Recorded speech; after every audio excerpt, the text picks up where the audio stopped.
teman-teman semua, welcome back to our YouTube channel. Kami dari kelompok 3 dan di video kali ini kami akan menjelaskan tentang cyber security.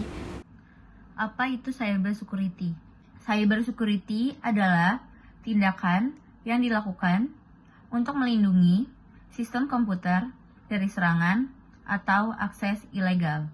Mengacu dari International Telecommunication Union, tindakan cyber security ini mencakup alat, konsep, kebijakan, keamanan, dan lain-lain yang dapat digunakan untuk melindungi organisasi dan aset pengguna. Dengan menerapkan cyber security, Anda dapat mengurangi resiko ancaman yang menyasar sistem komputer Anda.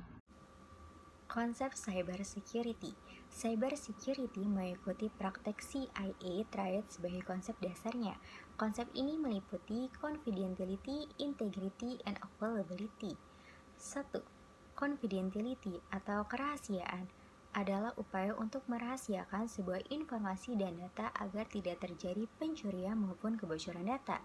2. Integrity atau integritas. Integritas memastikan semua data dan informasi yang diberikan tetap konsisten, akurat, dan juga terpercaya. 3. Availability atau ketersediaan adalah di mana data dan informasi yang ada dapat diakses dengan lancar dan mudah tanpa ada halangan. Elemen cyber security. Untuk menjalankan cyber security secara efektif, ada beberapa elemen penting yang perlu diperhatikan. Berikut adalah beberapa di antaranya. Yang pertama, application security. Yang kedua, network security. Yang ketiga, information security. Yang keempat, operational security. Yang kelima, disaster recovery planning. Yang keenam, end user education. Beberapa tipe ancaman terhadap cyber security. Cyber attacks mempunyai banyak bentuk. Di antaranya adalah yang pertama, phishing. Attackers berusaha mencuri data sensitif korban dengan cara menyamar sebagai institusi legal dan menghubungi mereka melalui email, telepon, maupun pesan teks. Yang kedua, malware. Program maupun file yang dibuat untuk mengeksploitasi atau merusak perangkat, server, maupun jaringan Anda. Yang ketiga, ada ransomware.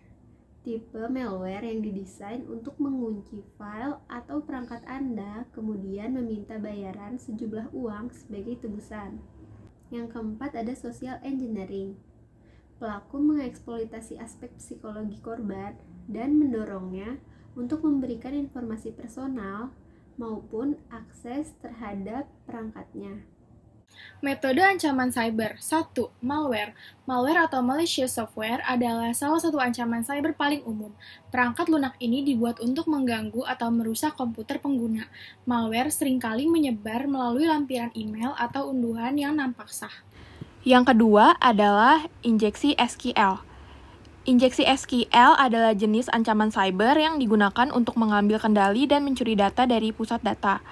Penjahat cyber memanfaatkan kerentanan dalam aplikasi berbasis data untuk memasukkan kode berbahaya ke dalam basis data melalui pernyataan SQL. Ini memberi mereka akses ke informasi sensitif yang terdapat dalam pusat data. Yang ketiga adalah phishing. Jika Anda pernah mendapatkan email yang menampaknya berasal dari perusahaan sah dan meminta informasi sensitif, bisa jadi Anda menjadi target phishing. Serangan ini sering digunakan untuk menipu orang agar memberikan data dan informasi pribadi. Metode ancaman cyber yang keempat yaitu serangan man in the middle. Ancaman jenis ini berbentuk penyadapan komunikasi antara dua individu untuk mencuri data. Misalnya pada jaringan Wi-Fi yang tidak aman. Penyerang dapat mencegat data yang dikirimkan dari perangkat dan jaringan korban. Yang kelima, ada serangan denial of service. Metode cybercrime ini dapat mencegah sistem komputer dalam memenuhi permintaan akses yang sah. Caranya dengan membanjiri jaringan dan server dengan traffic sehingga sistem tidak bisa dijalankan. 5 cara mengatasi cybercrime. Cara mengatasi cybercrime yang bisa Anda lakukan yaitu 1. Update perangkat lunak Anda, lalu yang kedua, gunakan antivirus. Yang ketiga, menggunakan sandi yang kuat. Lalu yang keempat, hati-hati dengan email dari pengirim yang tidak dikenal. Lalu yang terakhir, hindari menggunakan jaringan Wi-Fi asing di tempat umum. Terima kasih telah menonton video ini. Sampai jumpa di video selanjutnya.